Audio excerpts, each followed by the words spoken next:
ओम शांति। 24/2/2022। बाबा कहते, मीठे बच्चे, पढ़ाई में गफलत मत करो। अविनाशी ज्ञान रत्नों से अपनी झोली भरते रहो। अविनाशी धन के पीछे इस कमाई को छोड़ना नहीं। प्रश्न है, आज प्रश्न में बाबा कहते हैं, जो बच्चे बाप के समान रहम दिल हैं, उनकी निशानियां क्या होंगी? बाबा का उत्तर है, उन्हें ज्ञान का नशा चढ़ा हुआ होगा। वे ज्ञान रत्नों को स्वयं में धारण कर दूसरों को ज्ञान का इंजेक्शन लगाते रहेंगे। सबको आसुरी मत से छुड़ाते रहेंगे। नंबर 2, जो बाबा सुनाते हैं उसे नोट करेंगे और सवेरे सवेरे उठ उस पर गौर करेंगे।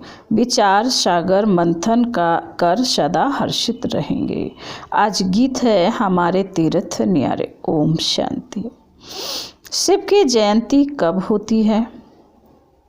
वह परमपिता परमात्मा शिव कब अवतरित होते हैं? यह भारतवासी नहीं जानते। तुम बच्चे भी नंबरवार पुरुषार्थ अनुसार जानते हो कि शिव कब अवतार लेते हैं। गाते हैं शिवरात्रि को अवतार लिया, गाते हैं ना, रात्रि को अवतार लिया, परंतु कौन सी रात्रि? क्या यह जो कॉमन रात दिन होते हैं वह रात्रि या कोई और रात्रि? इसको भारतवासी नहीं जानते। शिव के बदले उन्होंने फिर कृष्ण का जन्म रात्रि 12 बजे का रख दिया है। शिव को मानते हैं, परंतु वह कब जन्म लेते हैं यह जानते नहीं।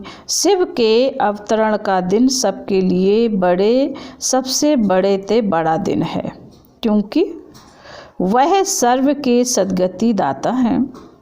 जब सबके ऊपर भीड़ पड़ती है, दुख होता है, तब चिल्लाते हैं, ओ पतित पावन आओ, ओ गॉड फादर रहम करो। पोप भी कहते हैं, हे गॉड फादर, इन मनुष्यों के ऊपर रहम करो। यह एक दो को मारने के लिए तैयार हो गए हैं, कोई की सुनते भी नहीं हैं। उन्हों को ईश्वर मत देते हैं। कोई घर में बिगड़ते हैं तो कहते हैं, ईश्वर इनको अच्छी मत दो, क्योंकि आसुरी मत पर चल रहे हैं। अब भगवान है कौन यह भी नहीं जानते। कह देते हैं भगवान निराकार है, सर्वव्यापी है, फिर तो कोई बात नहीं ठहरती। तुम बच्चे जानते हो बाबा कैसे साधारण ब्रह्मा के तन में अवतार लेते हैं। ब्रह्मा कहाँ पैदा हुआ यह भारतवासी नहीं जानते।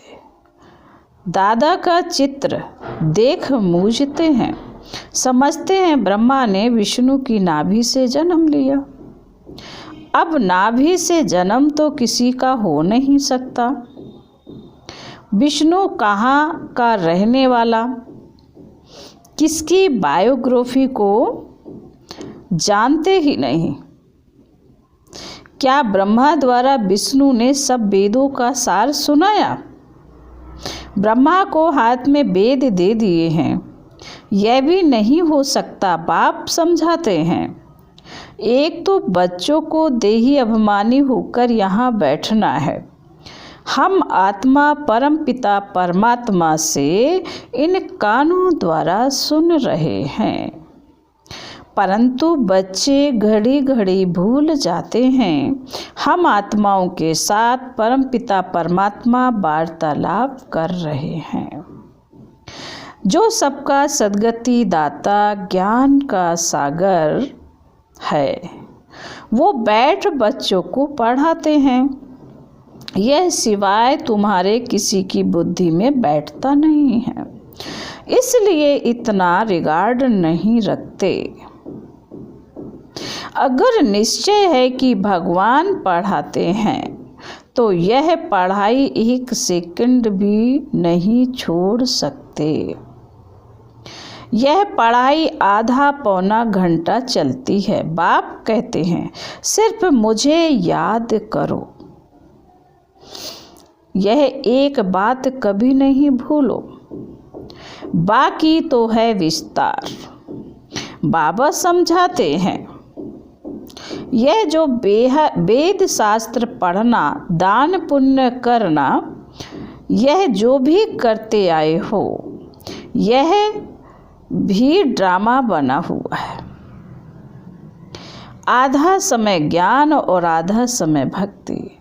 ब्रह्मा का दिन, ब्रह्मा की रात, यह कॉमन दिन रात तो जानवर भी जानते हैं। बाबा कहते हैं यह कॉमन जो रात दिन है वो तो जानवर भी जानते हैं, परंतु यह ब्रह्मा का दिन रात तो बड़े बड़े विद्वान भी नहीं जानते। तुम बच्चों को गृहस्थ व्यवहार में रहते, धंधा आदि करते, पढ़ना भी जरूर है, इसमें गफलत नहीं करनी चाहिए। बाबा जानते हैं फलाने गफलत करते हैं, रेगुलर पढ़ते नहीं हैं तो नापास हो जाएंगे, वह पद कम पाएंगे, क्योंकि विनाशी धन के लोभी हैं, अविनाशी ज्ञान रत्नों का कद्र नहीं है। यह तो तुम बच्चे ही जानते हो, साथ में यह अविनाशी रत्न ही चलेंगे। जिन्होंने बहुत पैसे इकट्ठे किए हैं, उन्हों के पिछाड़ी गवर्नमेंट पड़ी हुई है। जैसे मनुष्य का मौत आता है तो पीले हो जाते हैं, वैसे गवर्नमेंट के ऑफिसर्स लेने के लिए आते हैं तो पीले हो जाते हैं। देखो दुनिया की हालत क्या है। हम समझाते हैं, बच्चे समय बहुत थोड़ा है, इस मृत्यु लोक को नरक कहा जाता है। कहते भी हैं हम पतित हैं, फिर भी अपनी मत पर चलते रहते हैं। कॉन्फ्रेंस करते हैं कि शांति कैसे हो, धर्म वाले आपस में ना लड़ें। एक क्रिश्चियन धर्म वाले ही अपने धर्म वालों से लड़ रहे हैं। अब उन्हों को मनुष्य कैसे शांत कर सकते हैं, बिल्कुल ही निधन के हैं। ऋषि मुनि भी कहते थे, हम रचयिता और रचना के आदि मध्य अंत को नहीं जानते। बाप कहते हैं, तुम अपने धनी को नहीं जानते हो, मालिक को मानते हो तो जानना चाहिए ना। भगवान, ईश्वर, गॉड, यह सब भिन्न भिन्न नाम रखते हैं। वास्तव में बाबा कहते वास्तव में है तो फादर ना,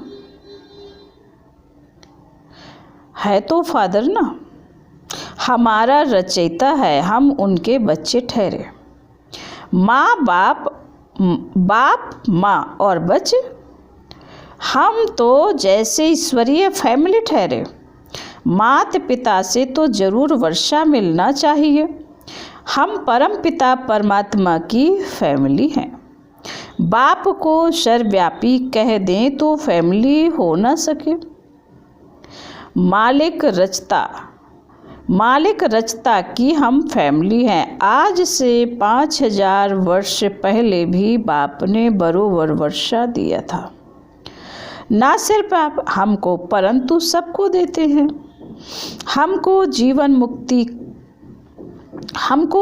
मुक्ति का देते हैं, बाकी सबको मुक्ति का देते हैं। कितना सहज है, यह भी खुशी का पारा चढ़ना चाहिए। परंतु अहो मम माया, यहाँ से बाहर जाते हैं तो माया भुला देती है। बाप को ही भूल जाते हैं। अभी तुम बाप के बने हो तुम ही जानते हो, शिव बाबा ने भी ब्रह्मा द्वारा हमको एडॉप्ट किया है। ऐसे नहीं कि ब्रह्मा विष्णु की नाभि से निकला। यह चित्र रखना चाहिए, गांधी की नाभि से नेहरू, परंतु विष्णु की नाभि से इतना बड़ा ब्रह्मा कैसे निकलेगा। फिर ब्रह्मा बैठ नॉलेज सुनाते हैं, वेदों की सो भी कहाँ।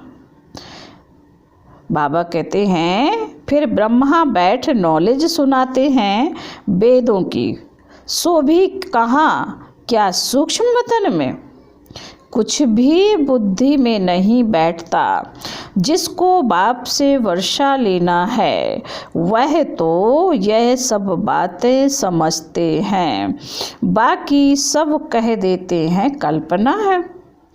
अब बच्चे तो मानते हैं, बरोबर बाप सत्य सुनाते हैं, और तुम ब्राह्मणों को फिर जाकर सबको सच्ची गीता सुनानी है।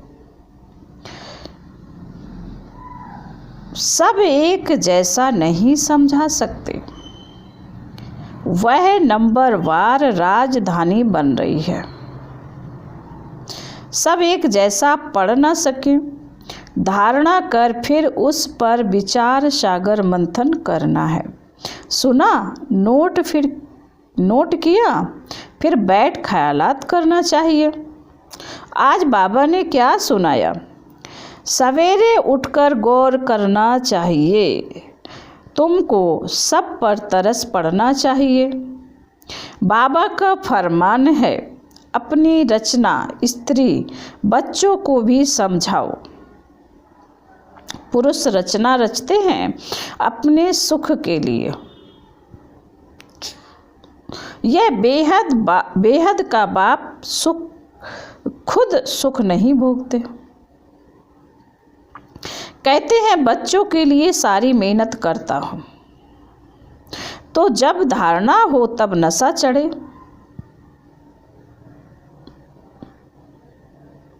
फिर किसी को इंजेक्शन लगा सके।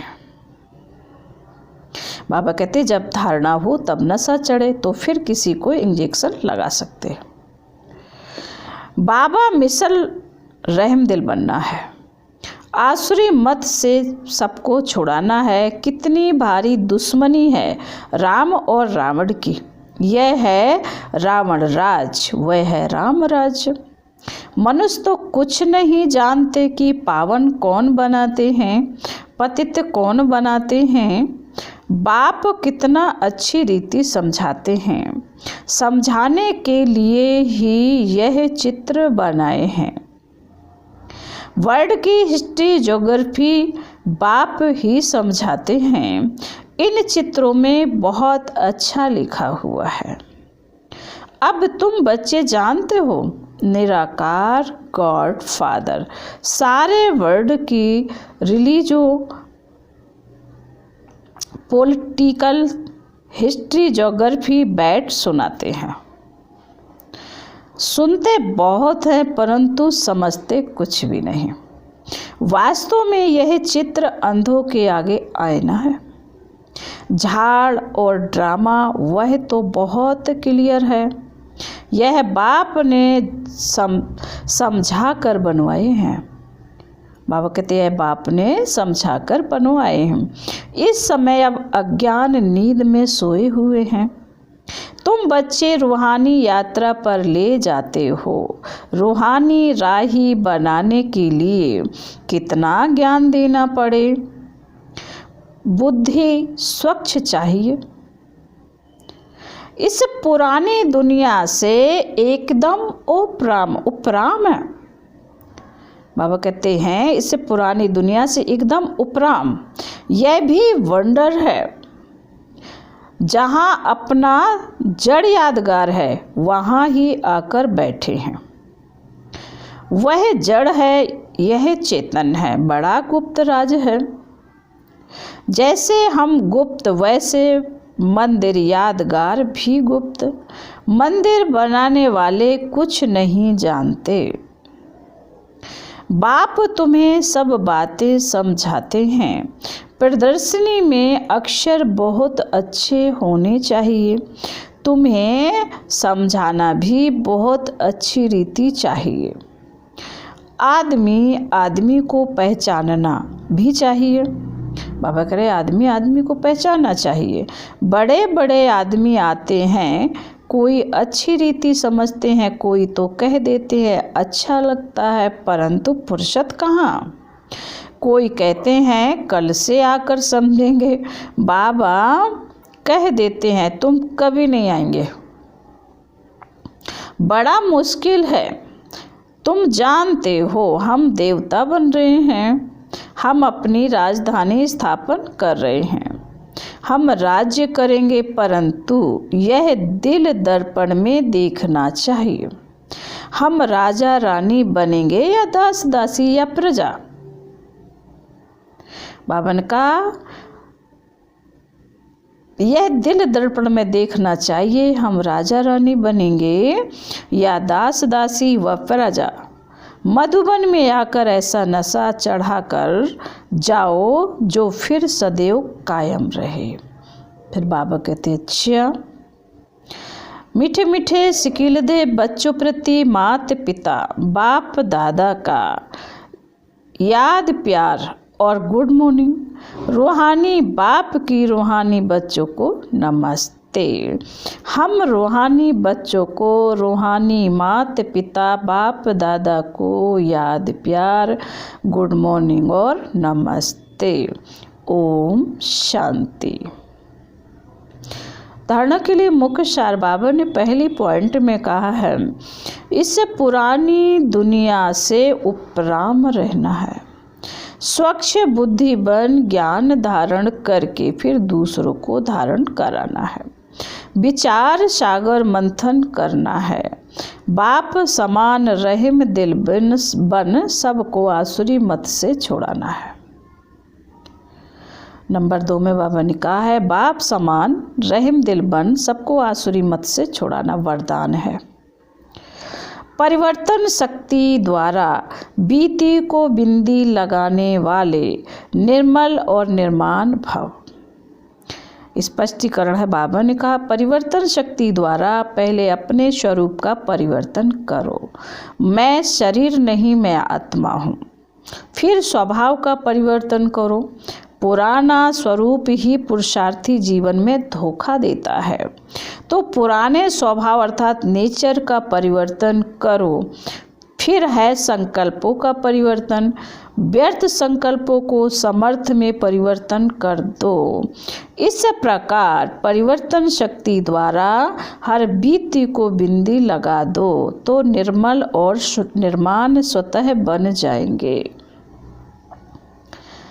फिर बाबा ने आज स्लोगन में कहा है मस्तक पर स्मृति का तिलक सदा चमकता रहे, यही सच्चे सुहाग की निशानी है।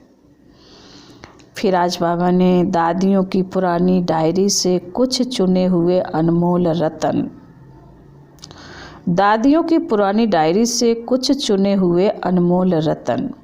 मनुष्य की वैल्यू शुद्ध बुद्धि और अशुद्ध बुद्धि पर होती है। जैसे सर्वोत्तम देवी देवता घराने की बुद्धि सर्वोत्तम वैल्यूबुल है, ऐसे मध्यम घराने की मध्यम वैल्यू है। इसी ही प्रकार से कनिष्ठ घराने के बुद्धि की वैल्यू भी कनिष्ठ ही है। यह 3 संप्रदाय हैं, इन तीनों का मदार सारा बुद्धि पर है। पहले सर्वोत्तम बुद्धि वाले ब्राह्मण देवी देवताओं ने संपूर्ण ज्ञान से सर्वोत्तम कमाई कर ब्राह्मण सार्वंटी की यानी चाबी अथवा बैकुंठ की बादशाही प्राप्त की। आधा कल्प प्रकृति उनकी दासी हुई, इसलिए प्रैक्टिकल में सुख भोगते हैं, और आधा कल्प उन्हों की मूर्तियां मंदिरों में पूजी जाती हैं। है सो सारा मदार इस बुद्धि पर है, इसलिए बहुत तीखी बुद्धि चाहिए। पिता ईश्वर के महावाक्य हैं, फिर तेज रफ्तार से बुद्धि योग लगाने वाला साक्षात मेरा स्वरूप है।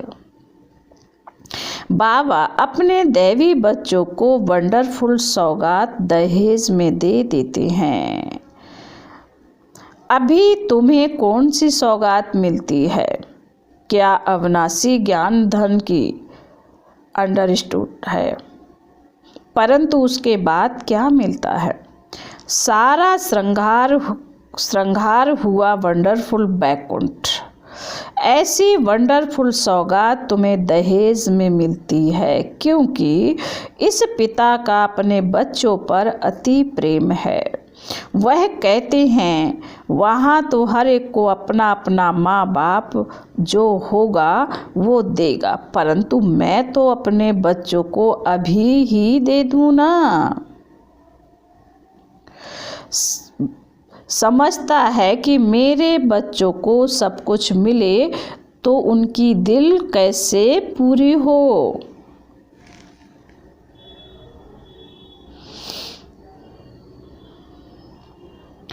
तो इस फार्म बाबा कहते इस फार्म स्वरूप यानी मैं सभी को बैकुंठ सौगात दे देता हूँ। ऐसे नहीं जो ज्ञानी तू आत्मा सर्वोत्तम है उनको देता हूँ।